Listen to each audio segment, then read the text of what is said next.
اگر کامیابی چاہتے ہیں آپ تو بہتے ہوئے پانی کی طرح بنیں.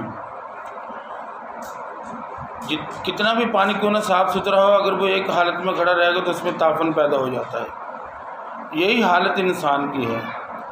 جو انسان اللہ تبارک تعالیٰ کی بارگاہ میں بیٹھتا نہیں ہے، اللہ سے باتیں کہتا نہیں ہے، اللہ کی باتیں سنتا نہیں ہے، وہ بھی ایک ہی حالت میں ہوتا ہے، اس کا دل بھی مردہ ہو جاتا ہے.